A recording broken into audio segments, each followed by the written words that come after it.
welcome to a new episode of the Rhode Island Small Business Coalition's Small Business Forum. I'm your host, David Dadekian, a small business owner here in Rhode Island. I own Eat Drink Rhode Island. And with us today is Aaron Guckian. He is running for governor for the governor of state of Rhode Island as the Republican candidate this year. Yeah, good afternoon. Aaron. Thank you very much for being here. We really appreciate it. I know we've had you on once in the past when you ran for lieutenant governor, and now this time you're going for the top cheese, the big prize. That's great. Yeah, top shelf. I think that's good to hear. We certainly need good candidates running to keep this two-party system going, and so thank you for being here. Why don't you tell our viewers, for those who don't know you, a little bit about yourself before we dive into talk about small business? Well, first, it's my 50th birthday today. I didn't even realize that. Hey, thanks. Well, I say we're the state of twos. Too many taxes, too many fees, too many speed cameras, and not enough opportunity. And it's my father and mother. They grew up in Providence. My father grew up in Washington Park, and they went to Hope High School. My father's a retired union plumber, and my mom's a respiratory therapist. So deep roots here in Rhode Island. My father-in-law went to LaSalle and Providence College. He was a baseball player and pitched at the Colt 45s. He's got a real estate business and commercial real estate and management company. And my wife is a retired Johnson Wales professor, and now she's in the family business helping him. And my mother-in-law died of Alzheimer's many years ago, so that was a difficult loss. 3 daughters, all East Greenwich, grew up here and live here now, and they're at the public school. And then my oldest is going to college here locally. So it's nice, 15, 17, and 22. It keeps me busy. And yeah, so went to the high school in East Greenwich, and I'm on the Wall of Honor, which is nice, nice honor. And I was in music, I played basketball and music and band and played the trumpet. So I was did a variety of different things. I went to Connecticut College in London, loved my time there. Went to the Eastman School and for graduate work or for opera. And then I kind of went on with my professional career. I was on tour. I taught for a little bit, and when I came off a tour in North Kingstown as a public music teacher, I did that for a couple of years, and then I drove a guy named Don Kachiri from my hometown, and Sue, his wife, who's now passed, and he hit lightning in a bottle, as you know, and he won, and I was his special assistant. After that, I was a banker for 5 years and rose to a vice president, did business banking, loans and lines, and loved my time there. I got an MBA at night. Went to the Rhode Island Foundation for 5 years, worked under the great Neil Steinberg and raised millions in charity. And then I ran for lieutenant governor. I won day of. It was, I was really proud. I call that my Rocky One moment.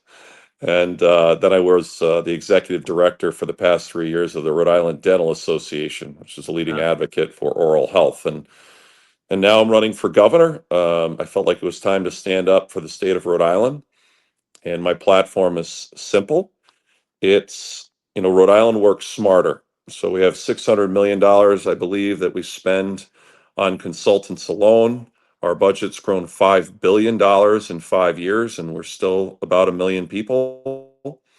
And so I believe you can cut out the middleman, meaning the consultants. You can work directly with the frontline workers and union workers, make an agreement that when they find waste, fraud, abuse, or fix problems, they get a percentage and share the rewards.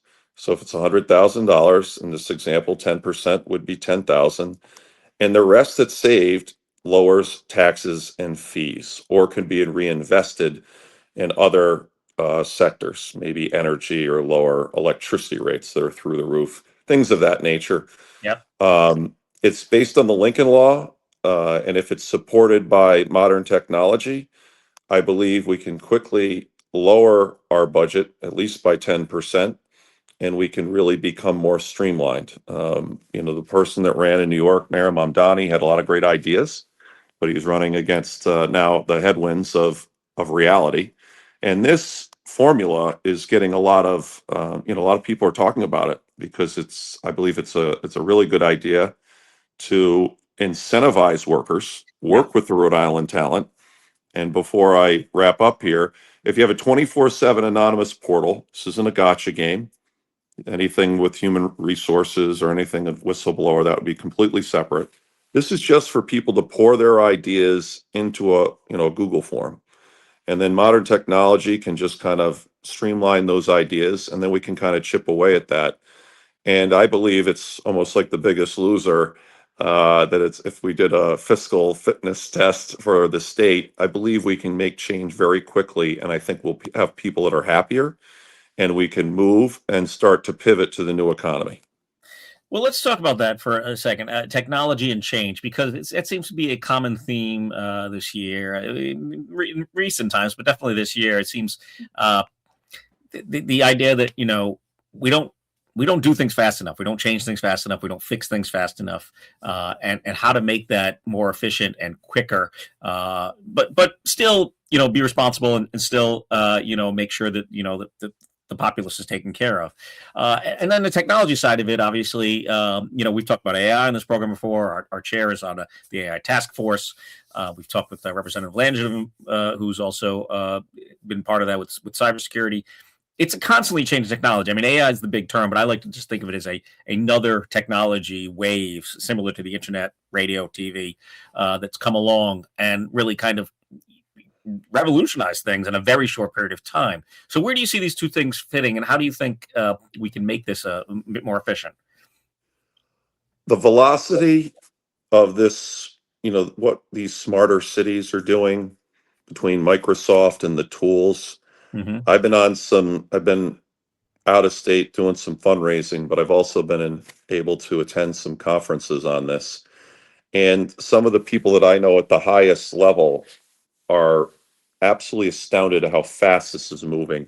Yeah. We are so antiquated as a state, and these fees and taxes and speed cameras, everything's slow, and it shows everywhere. And people are frustrated, and it's almost like it's been so bad, in my opinion. We're almost desensitized to it.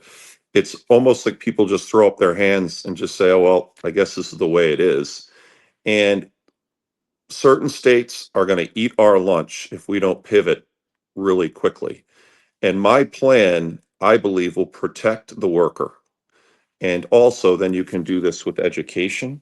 Hmm. You could also do this with the hospitals and with our cities. I mean, our municipalities. I mean, I saw that in Cranston, a $6.5 million budget problem over there, and they're pretty well run.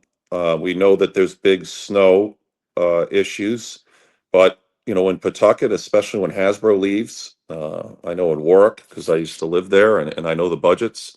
It's really, really bad, and no one seems to be taking the reins and saying we have to move fast. I mean, I was in Florida. I just can't believe when I go there and I come back, and it shows. Right, we're dead last in starting a business, Yeah. and they're number one. And so that, I believe, is the solution to our problem.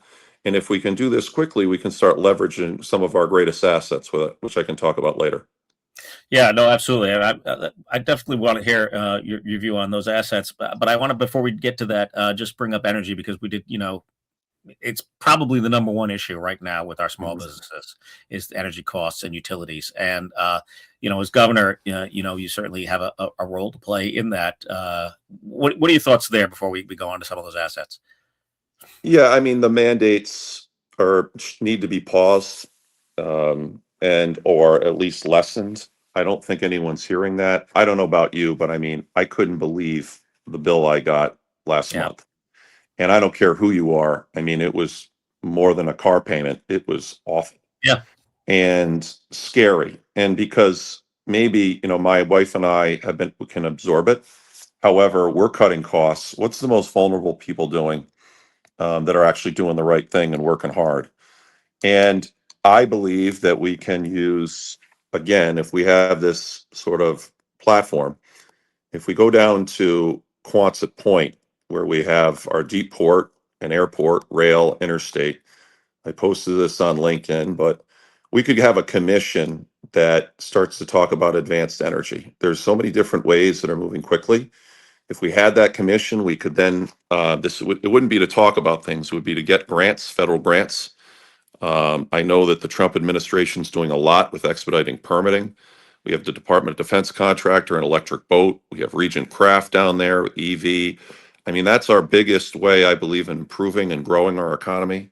And if we use if we use that place of Quonset, especially because East Greenwich abuts that town, North Kingstown. I grew up here. It's already thought of as an enterprise zone. Yeah. So you're not going to have as many NIMBY, not in my backyard issues. And I believe that in a few years, we could quickly start to lower our electricity rates and we can upgrade the grid. But also, my Rhode Island works smarter once we find these savings and start to wean ourselves off of consultants. And I'm not doing a complete negative sell on consultants, but we've already seen, the W-2s and Yeah. I mean, it's just been insanity that we can use those savings and start to support those initiatives. Yeah, that's an excellent point. Quonset is a huge asset, and I think a lot of people forget that a lot of the energy production, the advanced energy, is an opportunity for small businesses. Green economy, blue economy, all these terms they use, but a lot of those are small businesses, or they start small and then they grow, which is really key to the economy here, key to the environment here. Another issue, that the governor faces right now, it's been very much in the news. And it certainly affects small business owners is housing because of it's difficult to get employees in some cases. You mentioned Hasbro as an example. I know they're leaving, and so perhaps that opens up some housing opportunities, but not enough, not by any means. Things of that nature. What are your views there? How do you see housing growth and change? Well, I know in certain towns in East Greenwich, they're trying to do some of this lower income housing, which really isn't that low income, but that's what they say. I know there's a lot of headwinds in Barrington. A lot of the parents I speak to are, somewhat concerned about it, especially, we have in our town the farm there, and that's getting really complicated. And it's always sort of encroaching, right? And we're such a small state. I believe our farms with modular homes, I think we could leverage some of those areas if, I was the chairman of the Warwick Sewer Authority, and I understand sometimes raw land and sewers and electric, but I think that there's ways that we could do that. I think maybe even maybe some modular homes at Quonset are in that area where the workers are. My dad, who's a plumber, there was always things that they would try to get them to fly out to different states, and they would stay there for multiple months and work on a big job and come home. My dad actually didn't do it because he didn't want to, but I know many that do that. So those are some of ideas. I think mobile homes and sort of expanding that, which kind of goes with the modular. But Mhm. again, like both my opponents on the other side, they want to take a millionaire's tax, which is really a raise of the income tax from 5.99 to 8.99, which is 3 points on top of, I think we have 59 taxes already. And then, one of my opponents says, oh, we're going to use that tax and then we're going to build modular homes. My plan is just the opposite. It's to become more efficient and then take those dollars and then reinvest them. And what I talked about is the wave of the future. We cannot tax our way out of this. And the Mhm. worst thing, I said this in my last time as lieutenant governor, it's one thing if we could at least have a system which tells you, Dave, hey, you're going to pay quarterly taxes on all these taxes. You're going to get every certificate. If you're a doctor, you're going to get licensure, whatever it is. And at least it's all in one spot. Because it's one thing to take your money, it's another thing to take your time. And we Yeah. do both. And almost, I've never seen such patchwork in my career. And I know I can fix this. This isn't that complicated. And especially with modern technology, we can do it quickly and protect the workers. It would make sense. Yeah.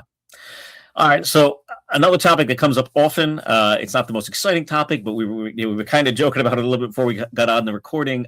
Infrastructure, the roads, the bridges, the potholes that, that we all joke about, but they're not that funny. DOT has obviously been an issue. We don't need to go down that path too far to know it's certainly been in the news enough. But your thoughts there? What can we do to help our infrastructure, help our our small businesses need these basic things that to function? Yeah, I think it's simple with the speed cameras that are just a ATM machine. If they really cared about speed and safety, they would do it an hour before school, during when you do the drop off, and an hour after. They're on way too long. And again, it slows everyone down. Half the time you're driving around town and you don't even know what the speed limit is. Mhm. And then you're half the way through it. And then you realize, oh, I was going 30 and a 25, or I was going 25 and a 20, whatever it is. That we all know when safety matters, and let's say it's a particular street that people speed. You can do speed bumps. There's a variety of different ways to do this, but between that, and it's all basically an overall problem that we have with speed. It's velocity. Everything's slowing down. We have potholes, which is, I mean, you have to also be, I don't like to just constantly slam everyone. If you had to say a couple things, the governor inherited the 195 bridge. I don't particularly like the way he addressed it, and I don't think he's done a great job of, expediting that and communicating with the public. Also, when you have the whole state under construction, if you go to 146 North, Yeah. it's worse than a third world country. 37, you have to start to be selective and say, okay, we have almost an emergency. In the beginning, it was at 195. So how can we be selective but yet still work on things? He also inherited a bunch of bridges and a bunch of decay that lasted for many years. So that's not fair to hit him either. I mean, I've known Dan McKee my whole career. I always say, hey, and I said it in my article, I think he does the best job he can. I think it's time to pass the baton. I'm surprised he isn't retiring at 6 years. I think he's in his mid 70s, and he'll be almost 80 when it just doesn't make sense to me, but that's the choice he's made. So, in regards back to the roads, we have to be selective, and then again, you have to find some money to fix these issues. And my plan does it. The other one wants to tax you more, and that doesn't work. All right. So this has been a great conversation. Thank you very much for your time, Aaron. Is there anything else you want us to talk about before we go today? Well, I just want to say I have a fundraiser at Top Golf tomorrow, and Cranston, 6 to 9. Even though my 50th birthday is today, we're doing it tomorrow to celebrate. I am in the matching funds, and I was the only Republican to do it last time, and I was proud of that. It was quick. I think I raised over $350,000 in I think 120 days, or maybe 180 days, wherever it was. But and I won day of, so I need the people's support. I definitely need the business community. Whatever you can donate, these micro donations matter. It's www Aaron, Aaron, or Aaron, FORRI.com. So for the listeners out there that are being affected, $25 is 50, 50 is 100. And, I need the dollars now by the end of this quarter. It will solidify me for the nomination. And we have the latest primary in the country. I think it's usually the second Tuesday in September, but it will be the Wednesday, it looks like this year. Right. So that's like a 60-day sprint. So if I can raise the money and get into the matching funds, I believe I'll be competitive. And then I also believe my message will shine through, because we can't tax our way out of this, and people can't do this. We're going to lose everyone to states like Florida and Texas, especially they're opening Wall Street, they're calling it Y'all Street down there. And money is not loyal, and money's mobile Yeah. more than ever. That's very true. Excellent point, especially when it comes to small businesses. It's awfully mobile. Well, thank you again for your time, Aaron. Aaron Guckian is running for governor and the Republican ticket. The primary, as he mentioned, is Wednesday, September 9th. You watch for that date. It may be changed by the General Assembly, but that's what it's looking like right now, Wednesday, September 9th. So if you're registered, if not, please make sure you do register to vote. And Aaron, best wishes. Good luck with everything. Thanks again. I appreciate it. Thank you. Bye-bye. And thank you, as always, for watching or listening on your favorite podcast app. We always appreciate a like, subscribe, comments, ratings, all those things that help us get out there in the world. And thank you again for being part of the Rhode Island Small Business Coalition, all our members out there. Take care.